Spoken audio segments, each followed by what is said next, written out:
So he was all like, who, what, where, huh?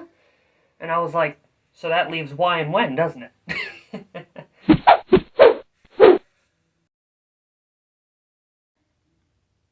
I'll call you back. The foot. What do you guys want? We've been made aware your next review will be Ninja Turtles 3. Yeah. So? We are assuming it will be a negative review of one of the worst Turtles movies ever made. I'm fair in my reviews. And if there's something good in it, then I'm going to say that it's good. If the movie sucks, you know the rules. Anything else?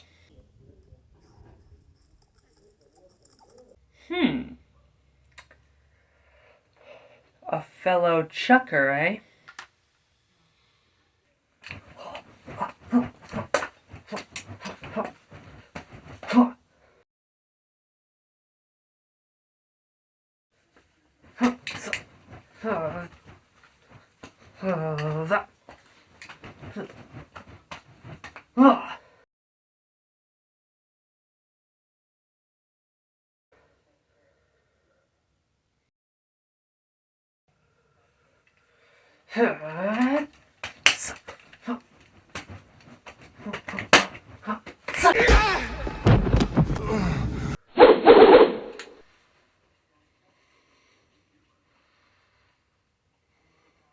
Only two words I can think of to start this review.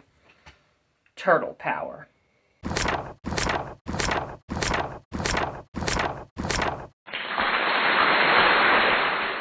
Greetings, geeks and girls. I'm the Joyful Jester, and welcome back to the Nerd Cave for another comic book movie review. I bet you thought all of these were just going to be DC or Marvel, huh? How's it feel being wrong? Alright, time I come clean with all of you. I have always been a huge Teenage Mutant Ninja Turtles fan. I honestly can't remember a time in my life where I didn't know who they were. To me, they just always were. However, I can pinpoint to you the exact moment where I first became a Turtles fan. Now, imagine if you will, geeks and girls. It's the early 2000s. I'm sitting on my butt watching Speed Racer: The Next Generation, and then a trailer comes on before the movie. And it goes a little something like this. The Teenage Mutant Ninja Turtles are coming to DVD. Turtles to the rescue! This was the first time I laid eyes on the Green Teens, and I've been hooked ever since.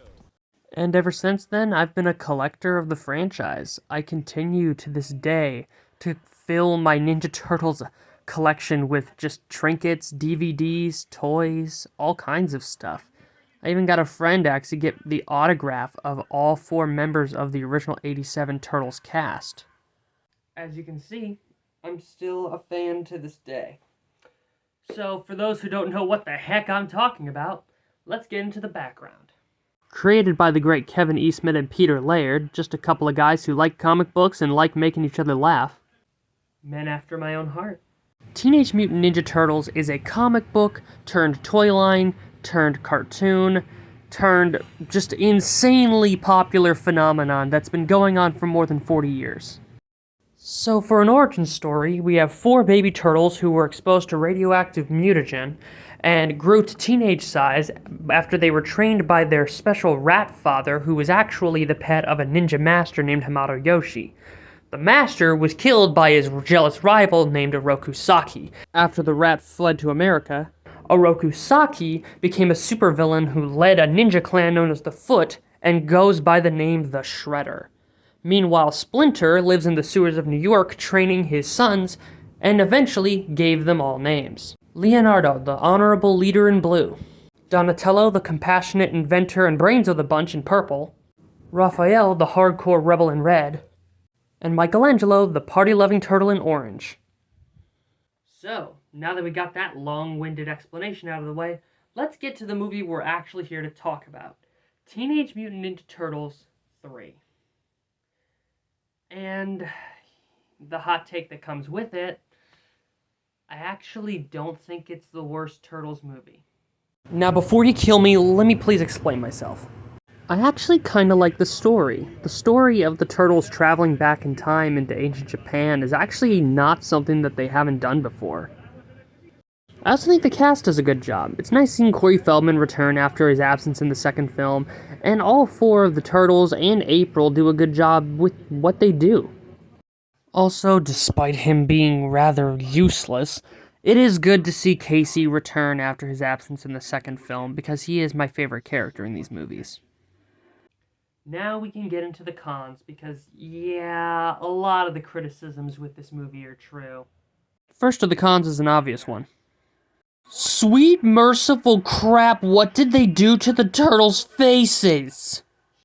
I mean, like, they look like frogs. I hate to say it, and I know that that's because that Jim Henson's no longer a part of this particular movie series, but they really couldn't do better than this? And don't even get me started on how Splinter looks like a Sesame Street puppet. Honestly, I want to get to a criticism that no one talks about. How Splinter is just kind of tossed to the side.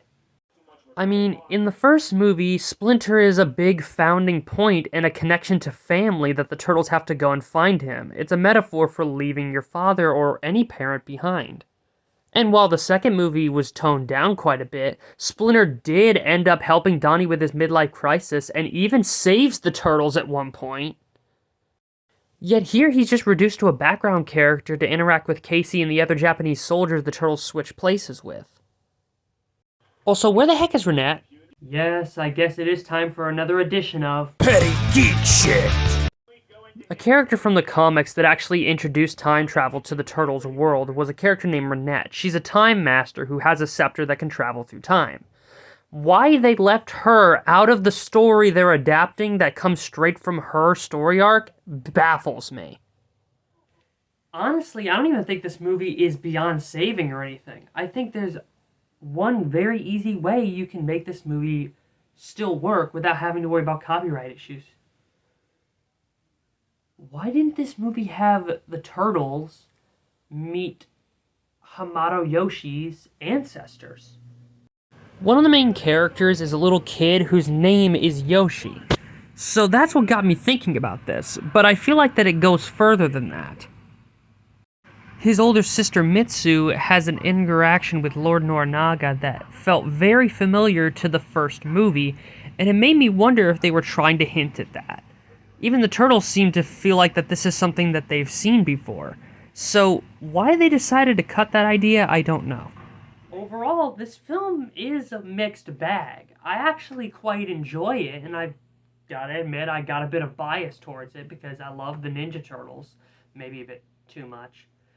But despite that, I still think that there's a lot of good in this movie that people overlook. But when it comes to the bad, yeah, it is pretty bad. And it's hard for me to rate it fairly when I've got such a bias, but because I'm fair, for my rating, I'm going to give this movie a 2 issues in the long box, because that the good is really good. But the cheap costumes and bad jokes and really confusing plot just absolutely overlook the entirety of the good, but I still think that go into it again with an open mind. Maybe you might see something you didn't the first time you watched it. Overall, that's my thoughts, and I'm the Joyful Jester. I think Cowabunga says it all. Huh? Cowabunga!